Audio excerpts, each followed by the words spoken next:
From the Ticats Audio Network, this is Ticats Today with Braden Neville.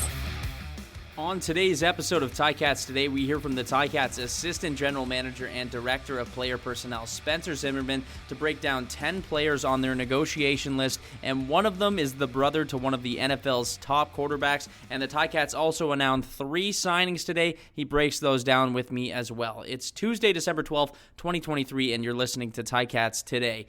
Teams in the CFL listed 10 of the players on their negotiations list, with several players from across college football all over in different areas around the states. This happens every December and September, where all 9 teams unveil their list of players that they can negotiate with. And these negotiations have unveiled some pretty good CFL talent over the years, most notably for the Ticats, Tim White. But 95% of the Ticats roster and guys who come from the States are on this list at one point in time, and there's other guys around the league. You look at Dustin Crum, Chad Kelly, Javon Leake, Jake Mayer, Lucky Whitehead. The list goes on and on. There's so many guys in the CFL that have been on this list in the past, and they really help bolster these rosters, and you can potentially find that diamond in the rough for your squad. Here to break down some of the players on the Ticats negotiations list and some of the signings announced by the team today is Hamilton Tiger Cats Assistant General Manager and Director of Player Personnel, Spencer Zimmerman. Spencer, thanks for joining me today, man.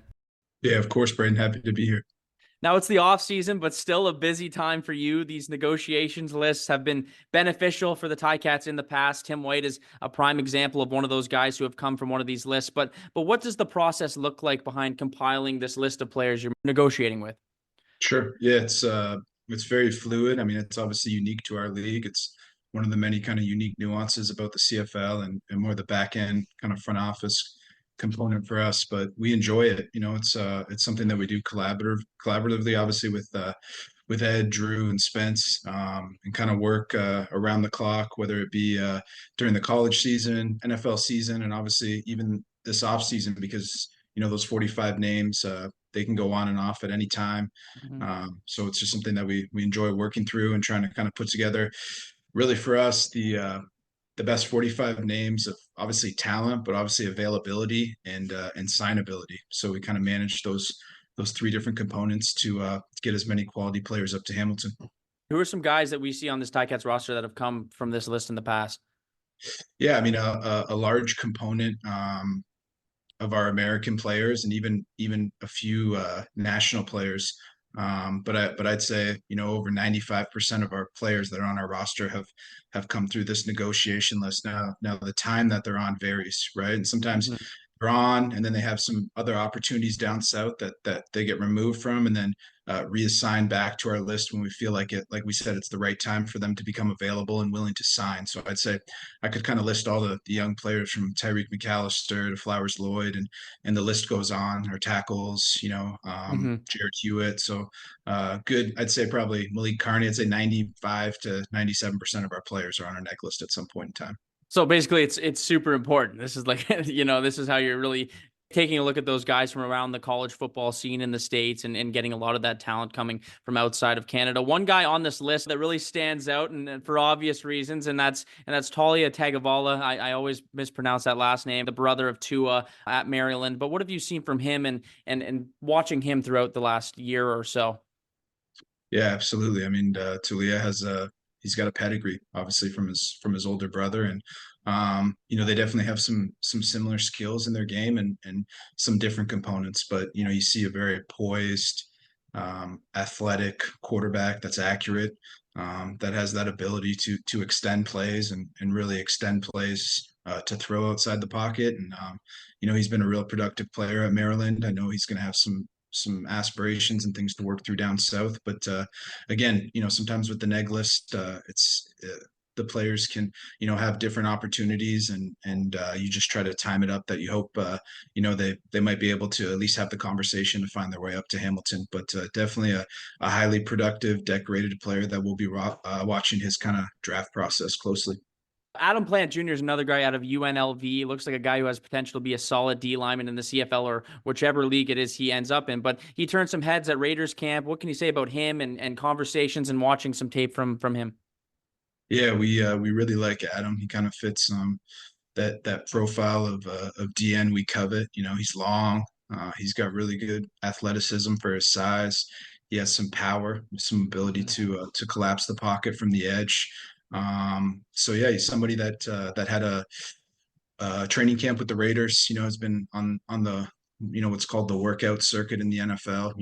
Kind of going through various trials, trying to an opportunity to get on a practice squad. But somebody that we're hoping to communicate with further, and we feel he'd be a great fit up in Hamilton. He actually has a little bit of connection to the CFL. His father was a tackle for the BC Lions way Okay. back when, so there's some history there with the league, and yeah, I think he'd be a really exciting player come June for training camp, or And May, I then should say.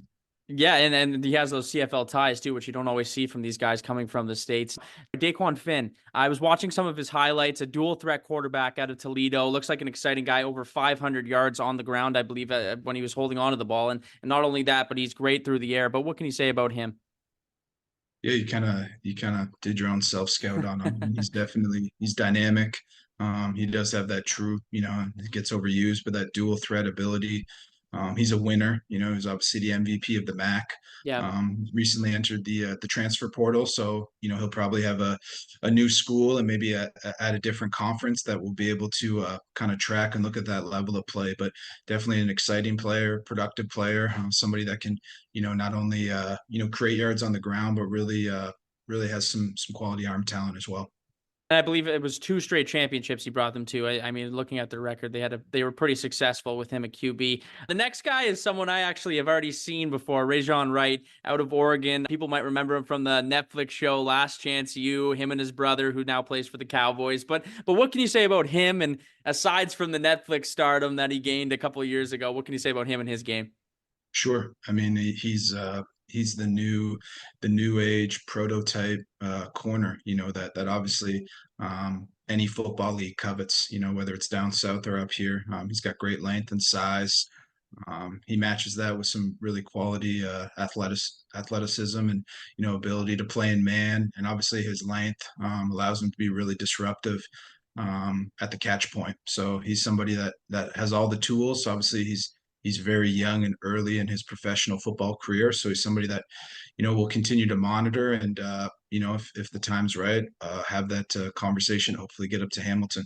Remember watching him on that Last Chance U show, and if you haven't watched it, people listening, it's a great show. It's kind of shows you that JUCO, the way of life in JUCO. So it's good to see how he's risen up through the ranks. One guy with NFL experience, running back Jason Huntley. He was with the Eagles. He was a 5th-round pick in the NFL. A smaller back at 5'9", but proven to be effective. What can you say about his game and what you've seen from him as well? Yeah, I mean, we obviously, he was drafted in the 5th round for a reason, and Mm-hmm. that came from just he really had a productive college career, not only as a back, but as a returner. When you have that versatility and skill set to be able to really be dynamic and effective in the return game, it just kind of adds to the element. And obviously up here, with our field size, with our style of game, we think it'd be a great fit, right? And obviously Mm-hmm. he's had 4 different stops in the NFL, and he'll continue to kind of garner some interest. But we think his skill set, he's extremely elusive. He catches the ball really well, so he's a factor in the passing game. And again, he has that return background, so we think he has an ability to really create a lot of yards up here on the open field. And he's somebody that again we'll kind of pursue and see if we can get in the black and gold. Yeah, definitely a guy with some elusiveness and some speed. The final guy on the list I want to ask you about, quarterback Austin Reed out of Western Kentucky.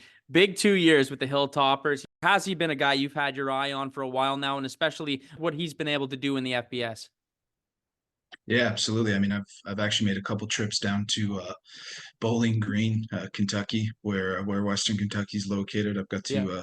to see Austin spin the ball. And I mean, he's a gunslinger, right? He's obviously a very accomplished Division II championship quarterback that transferred up. And, his game is just obviously with the jump up has translated the same way. He's accurate. He's got really high end arm talent that we covet. He's tough and poised, and he's won a lot of games for them. So he's, again, somebody that's going through the draft process this year. He's playing in a bowl game, and he'll be an exciting guy to track this year. And that's one guy who I mean, he made the jump, and I believe he had 41 touchdowns his first year playing Div 1. So a guy who can clearly jump up and make no mistake at being successful. The final thing I want to talk to you about, there were some signings today. First guy I want to talk about, Arquan Bush. What have you seen from him, and why the decision to get him to sign?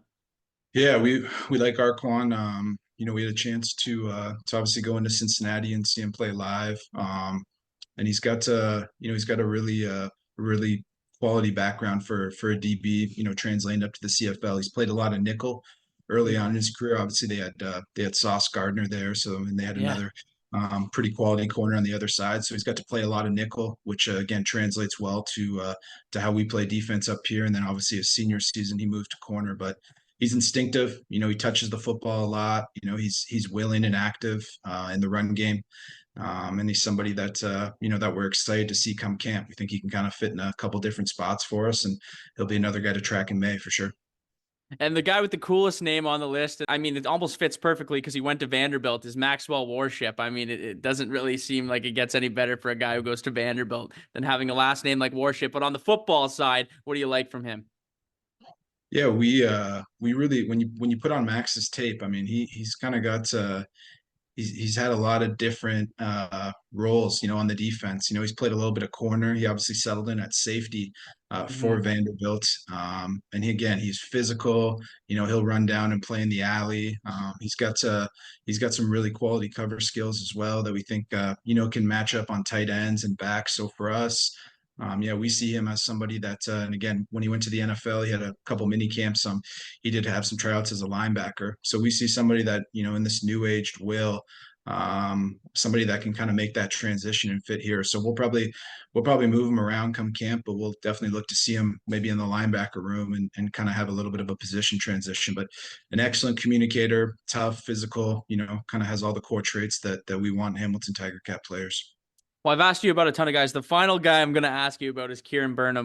Yeah, I mean, Kieran's obviously somebody that Drew and Spencer have kind of tracked through the draft process. He's been with a couple teams. Unfortunately, he had a little bit of injury stuff that kind of precluded him from really kicking this year. But yeah, there's definitely can't have enough kicking depth in this league. So he's somebody that was really interested in signing with us, and we felt it was a great fit to come to camp and hopefully unlock his potential, because he really hasn't had the same exposure that some other kickers have had coming out of the draft. So yeah, we're excited to get him. Well, Spencer, I appreciate you going through that list of guys with me. I know there's a ton more that are on the list as well, but it's a very exciting time for you and the rest of that staff and getting this team together and looking at players. But aside from that, what do you have going on for the holidays? What's that looking like for you when you get a little bit of time away from football? Yeah, I'm excited to spend time with my family. I have a little daughter that turned one about 2 months ago, so get some time to definitely spend time with my wife and my little girl. But honestly, on the football side, I'm excited for bowl season, right? So Yeah. it's going to be a nice string of college bowl games. We obviously have quite a few quarterbacks on our negotiation list, so it's an ability for us to maybe to get down south and catch some of these guys throwing live, and then before you know it, it's January, which is all-star season, in our scouting calendar, and obviously free agency is around the corner. So Ed has us working. We got a lot of things that we got going on right now, and we're definitely really focused on putting together a strong team for 2024. Well, Spencer, I know you're busy. You got so much going on, so I appreciate you joining me and taking some time to go over some of these players. So once again, Spencer Zimmerman, thanks a lot for being on today's show. Appreciate it, Braden. Thank you.